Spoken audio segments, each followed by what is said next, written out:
Jacob's herb of the cross, also known as ragwort, is currently blooming everywhere on the meadows and along the roadside. This video is here for all my flower meadow friends that this herb is extremely poisonous and should be exterminated.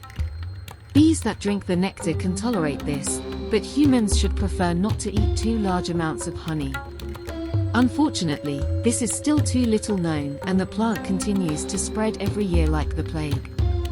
Cattle and horses rarely eat it in its natural state because they don't like it, but if it's processed into hay when it will have dried out and baled, when it is fed they would no longer recognize the taste, and the poison in the plants attacks the stomach and liver, which will rot the animals miserably.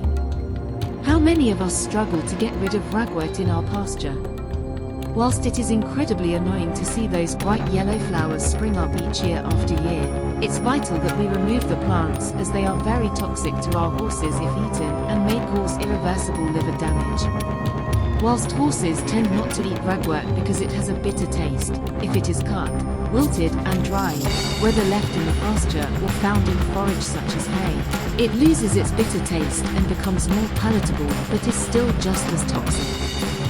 If you have ragwort growing in your horse's pasture, the best way of removing it is to pull the plants up so that the roots are removed from the ground. When pulling ragwort, always wear gloves to cover and help protect your hands. Try to pull up the plants when they are immature and before they shed their seeds, as the seeds ripen in July and August and they generally shed in September. Ensure that all the root is removed, as any remaining fragments may regrow.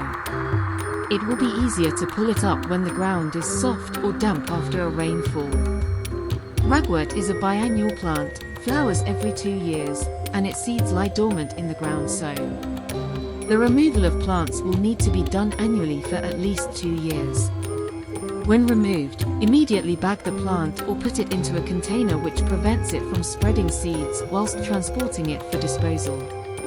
Dispose of it by composting or taking it to your local recycling composting center. If there is only a small amount, it may be burned if it is safe to do so and away from buildings, people and animals. Safe and effective disposal of the removed plants is key to preventing further spread. It is vital that all dead ragwort is removed from the pasture, as it becomes more palatable and is, therefore, more likely to be eaten.